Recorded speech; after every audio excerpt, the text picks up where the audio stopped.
John Neral was 10 years old when his mom told him not to go to bed with a woman until he was married. 18 years later, he came out to his parents as gay. Today, he coaches clients on how to show up in their lives and careers. It's an interesting story, so stay with us. Welcome to Lean to the Left, home of no-holds-barred commentary, plus interviews with fascinating people. Some of them top experts, others simply with interesting stories to tell. You'll never know who'll show up at Lean to the Left. Now here's your host, Bob Gaddy. Now, what does showing up mean when it comes to our personal and professional lives? John Neral works with clients every day, helping them to get unstuck in their lives so they can achieve their potential. He's a certified professional coach who helps mid-year professionals find a job they love or love the job they have. For 25 years, his career was in education and as a corporate consultant for Casio America. He's the host of the Mid-Career GPS podcast and author of Show Up, 6 Strategies to Lead a More Energetic and Impactful Career, and Your Mid-Career GPS, 4 Steps to Figuring Out What's Next. An avid game show enthusiast and professional bowler who won a title on the PVA Regional Tour, and I'm very envious of that because I love to bowl.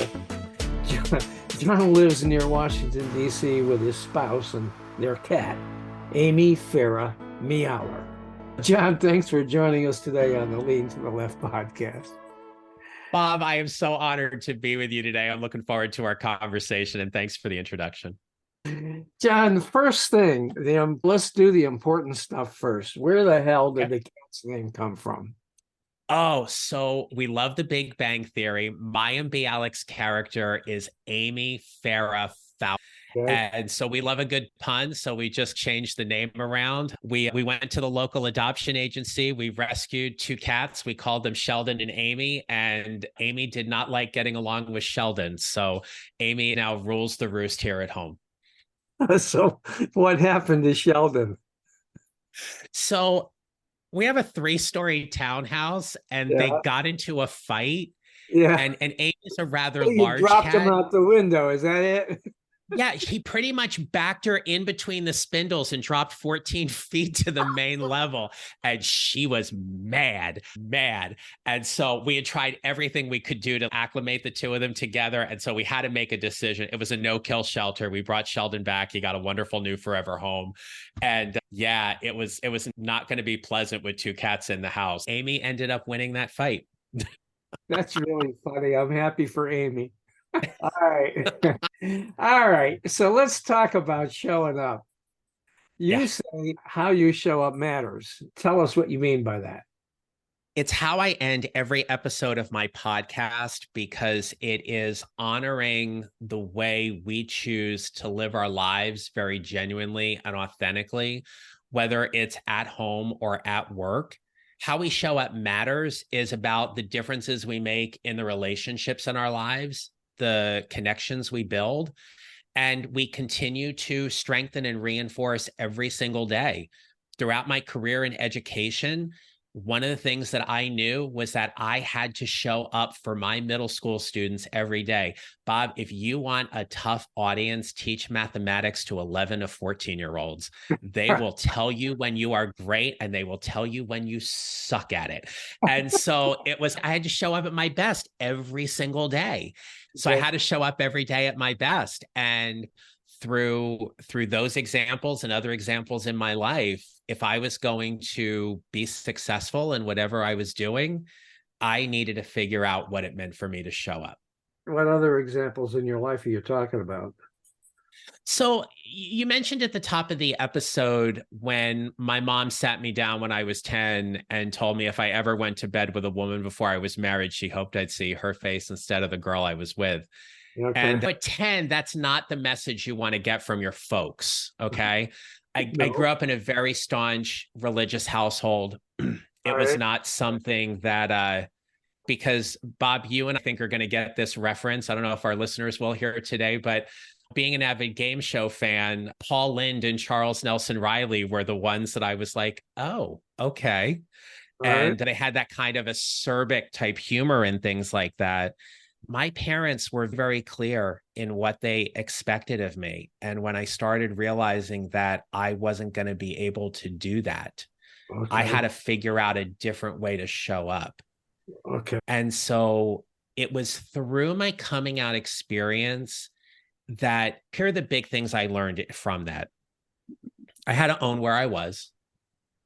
There was an opportunity for me to welcome that I was going to live my life as I saw best. And the one thing, Bob, I did not want to happen was I did not want to lose the relationship I had with my parents. Okay.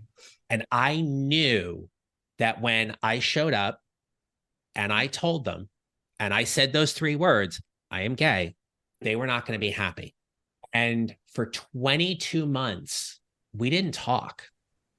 Okay. And it wasn't until my mom got diagnosed with breast cancer. And she said to me, before I go into the hospital for my procedure, I want to see you. And I went down to the house, met with them. We had a very intentional conversation. At the time I came out, I was dating somebody. 22 months later, I no longer was with that person. And my mom gloated. And she's Okay. like, good. And I go, you don't get to do that. You don't get to disparage my relationship, my friends. I go, my friends were there for me when you couldn't be. So if we're going to do this moving forward, we need to set some ground rules. We set ground rules and made agreements about how we were going to handle disagreements, how we were going to talk to each other, what questions we would ask or couldn't ask. And thankfully, Bob, my mom got through the procedure. She was diagnosed cancer-free 5 years later. And as we were repairing the relationship, my dad passed away suddenly. Oh. And I'm very thankful that one of the ground rules I set in helping rebuild this relationship was the last thing I would tell my parents was, I love you. And I would mean it. As angry or upset as I might have been with them that day, I would always pause to say, I love you, because if that was the last thing they heard me say, I would be okay with that. Okay. It was the last 3 words both my mom and my dad heard me say to them before they passed. But my dad passed away suddenly. And it was one of those moments where 6 months after my dad was gone, my parents were married for 55 years. And my mom looked at me, and at the time she was in her late 70s. And she looked at me and she goes, I don't know how you do it. And I go, do what? And she goes, being alone, because being alone sucks. Yeah. And it was that moment, Bob, where you have that connection with a loved one, right? And I said to her, I go, Ma, you and Dad were together for 55 years.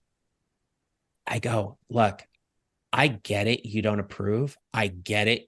I go, look, I go, for 55 years, was your relationship based solely on sex? And she's like, no. And I go, okay, it was companionship. It was a partnership. I go, why am I not entitled to the same thing as you and Dad have? I go, I don't want to go through this world alone. And she looked at me at that point and she goes, I don't approve, but I'll try to understand. Okay. And that accelerated a lot of healing for us. And then my mom passed away 7 years after that. And I'm very thankful that she got to meet my now husband and understood him as an important part of my life. Oh, good. Good. But you know what? You said that it took you 18 years, I think you said, Yes. to come out. Why did it take you so long? I was raised in a staunch Catholic household. I didn't want to upset my parents. All right, I got that. I understand. Yeah, No, sure. yeah. It took me that long because there was a part of me that just didn't want to believe it was true. Like I remember I would go to bed at night and I would pray to God and be like, God, make me straight. And all of a sudden you have that feeling or that thought and you're like, why is that there? And I had dated women. It was something you did because that was the social norm, was Sure, what you were supposed to do, kind of thing. sure. But I remember being out on a date with a woman and dropping her off at home and getting in the car and crying all the way home because it just it just didn't feel right. Okay. And so then you get to that point where you're like, okay, this is who I am. And then, okay, my journey was that I thought, okay, I'm just not going to act on it. I'm not going to do anything about it. That gets lonely pretty quick. Yeah. I'm like, that's not the life I want to have. My journey was, it took me 18 years. It took me 16 until I actually came out, and then it was another 2 years after that before I actually said something to them. Okay. So it was 2 years you were out, you were living the life that you were living. And then 2 years later, you told them. So that 2 years must have been tough for you, It right? was. And in a lot of ways, I was very closeted because I was starting my teaching career. I was working for a public school system. I was non-tenured. It was a district where I later on came to learn that after my first year of teaching, or as my first year of teaching was ended, the PTA, Parent Teacher Association, held a meeting because they wanted to have me removed because they thought I was gay. Okay. And in all actuality, that could have happened. As a non-tenured teacher, you can be let go for any reason. They don't Sure. have to give you a cause. Sure. And there was a mother who was on the board of the PTA. I was teaching her daughter, and she stood up and she said, look, for the first time, my daughter understands and likes math. I don't care what this guy's personal life is. You're not going to do anything to sabotage this guy's career. He never talks about his personal life in the classroom. Leave him alone. That woman saved my career. Wow. Wow. Wow. And that was because, and we're talking mid to late 90s. We're talking like Will and Grace had just come on TV. Yeah. She was advocating for me when she didn't have to. She showed up for me. Absolutely. She showed up for me. Yeah. Yeah. Yeah. All right. So let's talk a little bit about going forward. You were a local union leader. What union was that? And tell us about that. And what did that teach you about yourself? Oh, so I was in a co-president or vice president role of a local education association for 10 years. Okay. So what that meant was we had about 170 member association that comprised mostly of teachers and administrative professionals. Everything was around holding up the collective bargaining agreement, having conversations with administration, ensuring that the agreement was being honored. It Mhm. meant leading 2 rounds of contract negotiations. We were negotiating a $25+ million budget and ensuring that we got a fair and just contract, which is very interesting right now as we're seeing the UAW striking and the writers striking. So it brings part of that back to me and that part of my life. Bob, here's what I learned. The first thing that I learned was that I learned things about my colleagues I wish I never knew. Oh, yeah. Like what? I can't get into those things specifically because I don't want to violate that relationship, but I'll just say people behaving badly, Okay. violating contracts, not being professional in certain things. And so while I love the advocacy part of being a union leader, there were some difficult conversations that needed to be had, especially when you're defending somebody who you do that because it's your job, but you don't necessarily agree or support what they did. Okay. I learned how to have more intentional conversations with administrators and to be very firm in my conversations about what we needed to uphold as part of the union, especially when it came to contract negotiations. We had some really heated discussions at the table and going toe to toe with the Board of Ed and the district attorney and everything. You find your voice.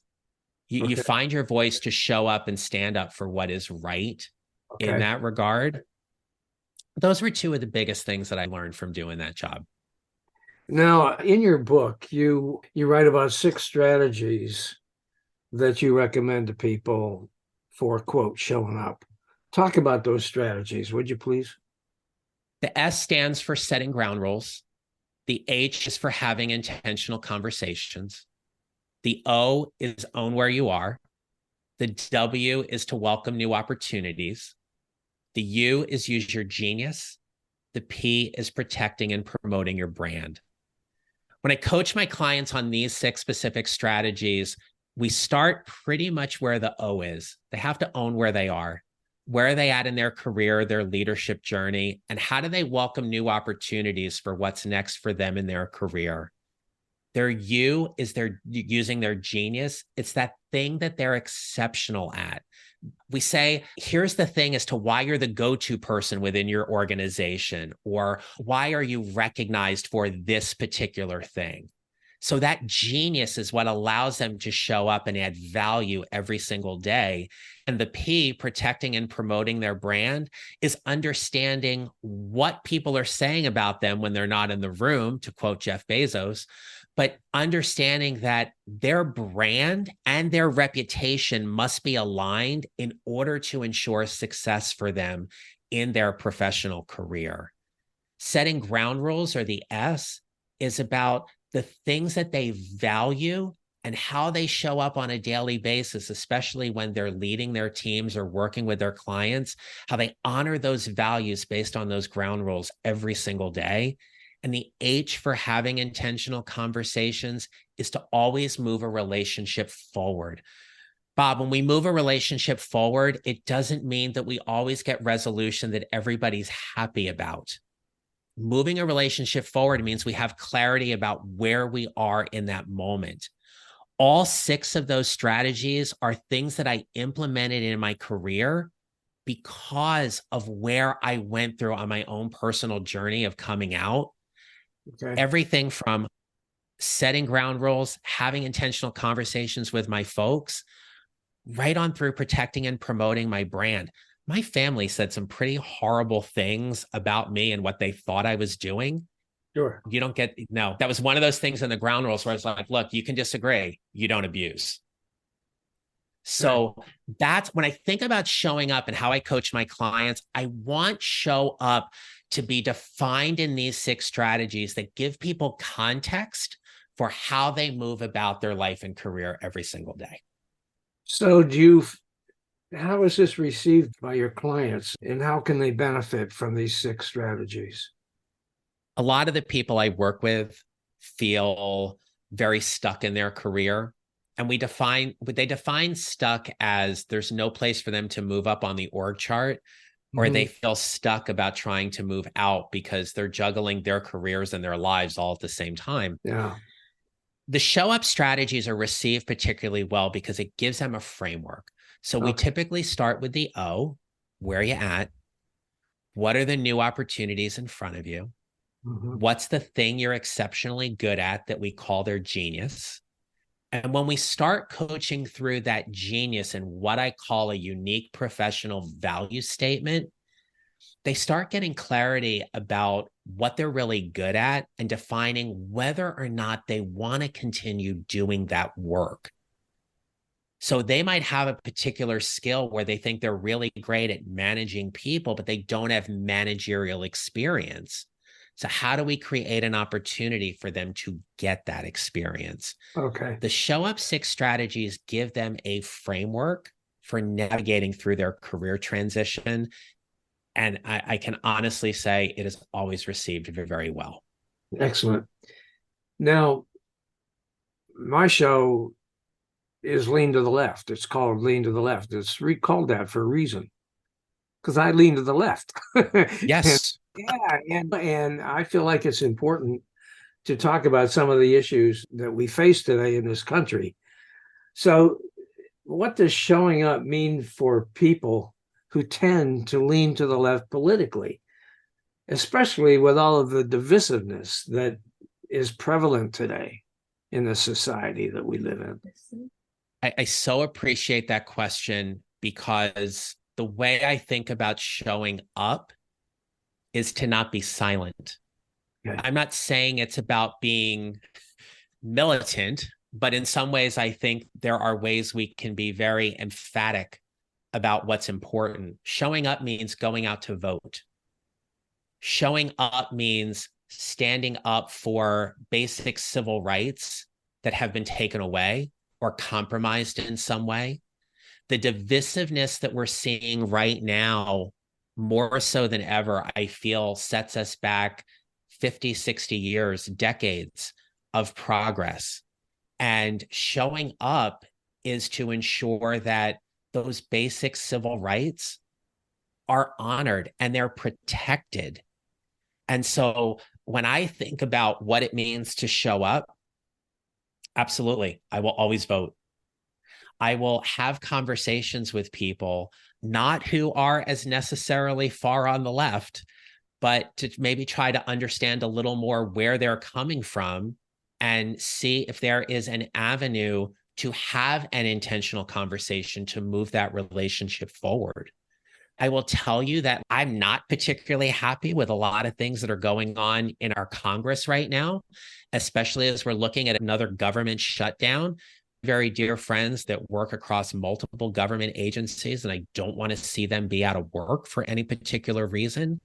It's that kind of thing where, showing up, do your job well, do it to protect people and the necessary civil rights that are there and most needed as a bedrock and foundation of this country. They're screwing around with the possible government shutdown, that's for sure. But beyond that, in states all across this country, legislatures led by Republicans are trying to infringe on the rights of people, including the LGBTQ plus community. Absolutely. Let's talk a little bit about that, John. How do you feel about that? And what are some of the important things that are happening? And what do you think people should do about it? So the first thing, Bob, that I would say is that we need to make sure that people are protected under the law, that when they go to work, that is a safe space for them. Yeah. They are free from discrimination, harassment, whether it be because they're a lesbian or gay professional, they're transgendered. If they choose a particular inclusive pronoun, that should be respected.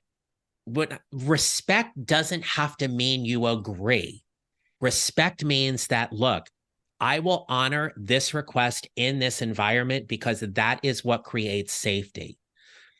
I will share this story with you because my husband and I recently got back from a cruise to Alaska. Okay. And it was one of our bucket trip lists. We had planned to go in 2020. And of course, we know the whole world got upended. We're sitting at dinner one night and there's a table of 4 next to us, 2 men and 2 women. They were a little older than us. I'm going to guess they were in their 70s. And they were having this heated conversation, but I didn't pick up on what exactly they were talking about. The conversation finished and they were getting ready to leave. One of the women stood up and came over to the table and she said, "Gentlemen, I hope we didn't offend you." And I said, "About what?" She said, "We were having a very heated discussion because our granddaughter recently got engaged. And she's engaged to a woman who is transitioning. And we can't make heads or tails out of it." And I was kind of looking at her, right? And she says to me, she goes, "I was going to tag you both in for your thoughts on this." And I looked at her and I said, "I wouldn't even know where to begin." And I said, "Because I don't know that situation." And we saw them later on in the cruise and they didn't bring it up or anything. But as a gay man who has been very comfortable in his male identity, I have no context of what it must be like for somebody who is transgendered to realize that they're born in the wrong body. I know people who are transgendered. I respect them. What I'm saying is that I don't understand their walk, but I do believe that their rights must be protected.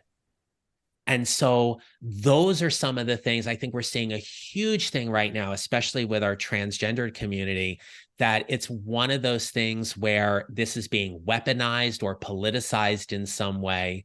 I don't understand that experience, but I do believe in fighting for their rights.